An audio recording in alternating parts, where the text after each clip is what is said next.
Welcome back to Unit 2 of my Ultimate British Pronunciation course, where we talk about why British pronunciation is so weird. If you haven't already, please download my free ebook from papateachme.com. You just go there and I'll send it to your email. It's free, don't worry, it's all good. This book will help you track your progress throughout this course and help you follow these videos much more easily. So first and the easiest is the H sound. Sometimes we drop the H sound at the beginning of some words. Dropping the H is very common in Cockney and similar styles. So let's do some examples. The word hello. You could drop that H so it sounds like hello, and that would be fine. But again, don't drop the H for every word which begins with an H. No one does that, and it would sound like you're trying too hard. Remember that we want natural sounding British pronunciation. That's the goal here. So when is it common? Well, it's most common when the H falls between two words. For example, in go home. Let's drop that H so it sounds like go home. It flows nicely, right? But why? Well, we're now connecting those two words with a W sound. Go home, go home. Say it with me, go home. Connected speech is very important. Whole sentence, I'm gonna go home. We're gonna drop that H, so say it with me, let's practice. I'm gonna go home. I'm going to his house. You don't want to sound like a robot, you want to sound like a human. So we could possibly drop both of those H's. I'm going to his house. That's fine.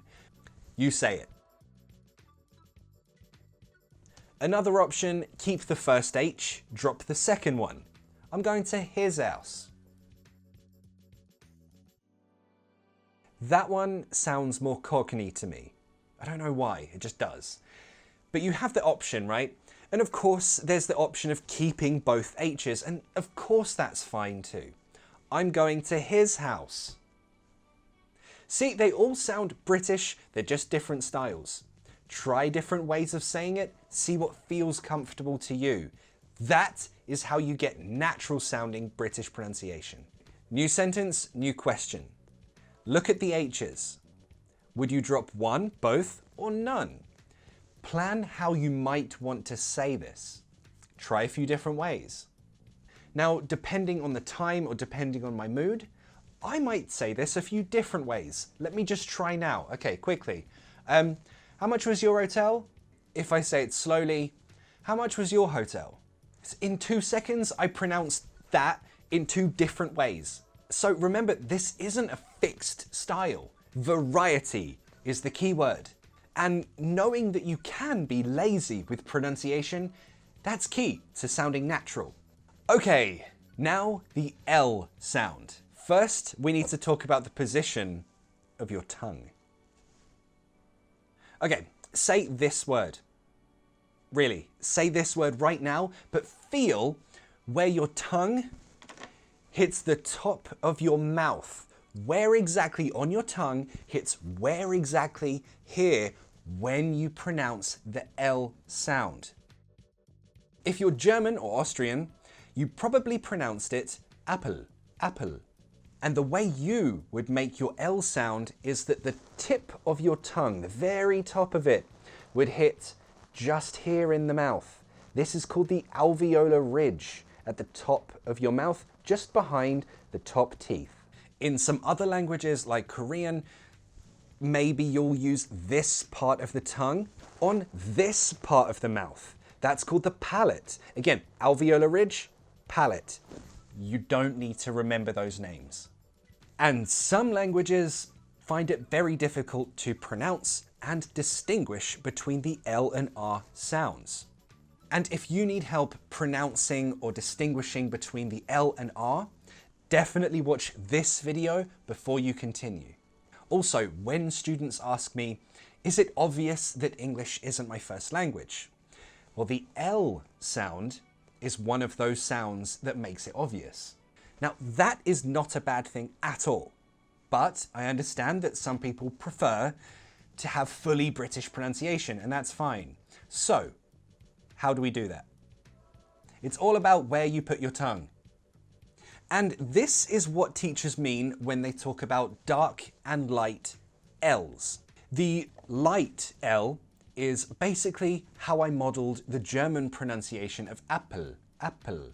Remember I told you, the tip of the tongue is going to hit that alveolar ridge just behind your top teeth. This L, the light L, is for L's at the beginning of words or when there is a vowel sound just after the L. Okay, but what does that mean? All right, let's look at the word lolly. Both this L and this L are light L's. Why? Because it begins with an L sound and this L has a vowel sound after. So they will both come from the same tongue position, hitting the same spot in the mouth.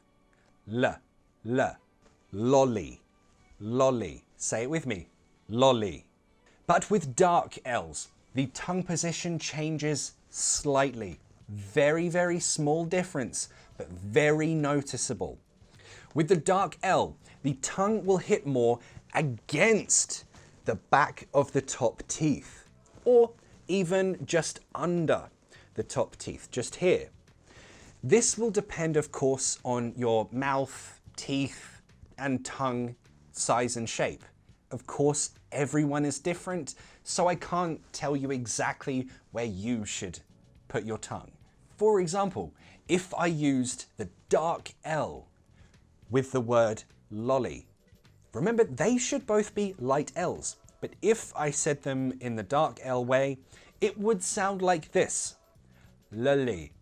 Sounds weird, right? Sounds wrong. And it's all because the tongue is in the wrong place. All right, so when do we use the dark L? We use the dark L when a word finishes in an L sound, or if there's a consonant sound just after the L. For example, words like whole. Again, notice that my tongue is just, in my case, it's just under the top teeth. It's just there. Whole. If I said this with a light L, it would sound like whole, whole, whole. And it sounds different, right? You can hear the difference. So that's when you use a dark L. Another word could be helmet, helmet. There's a consonant sound after the L, so helmet, helmet. If you ever wanted to say the word lol out loud, you would begin with a light L, finish with a dark L. Your tongue would start hitting the alveolar ridge, and at the end of the word, come here for the dark L. Sounds like this, lol, lol. So my tongue started here, back at the alveolar ridge, and then came here to finish the word. Okay, how about this word? They're both light L's because this L begins the word, but this L has a vowel sound after. Lonely. Practice with me, lonely. Well done. Now, remember when I asked you to pronounce this word? Germans, I'm specifically talking to you now.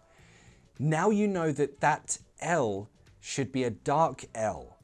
So it's not apple, it's apple, apple. You can hear the difference, right? Just change the light L to a dark L. Boom. But then, of course, British is weird, and we do this other thing. Sometimes we change the dark L for a W sound. Brazilians, you'll find this very easy because it's just the L sound, like the word for I, L, and Polish as well. I think you have this sound. I think it's like the L with the line through it, whatever that is. It's that sound. So to practice, the word hell, yes, you could drop the H, that's fine, that's an option. But we're talking about the L here. And because it's a dark L, we can change it for a W sound. It could sound like hell, or with the dropped H, L. So if you're the devil, welcome to L, mate. But here's the thing. If after the L there's a vowel sound, now it's no longer a dark L. Now it's a light L. So, hell, that's fine. But hello, no, because now there's a vowel sound after.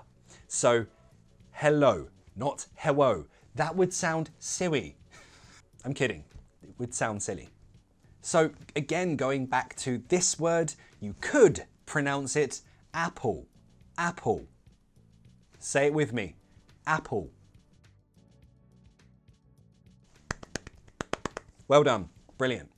You're amazing. Okay, now using everything you've learned in today's lesson and everything you learned in Unit 1 about the glottal T, let's practice everything with these 3 sentences.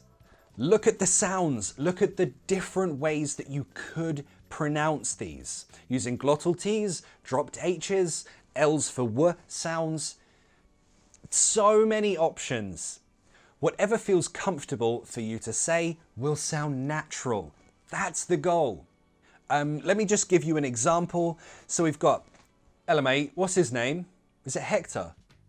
So notice, I didn't drop every H. I didn't use glottal T's everywhere. Wait, did I?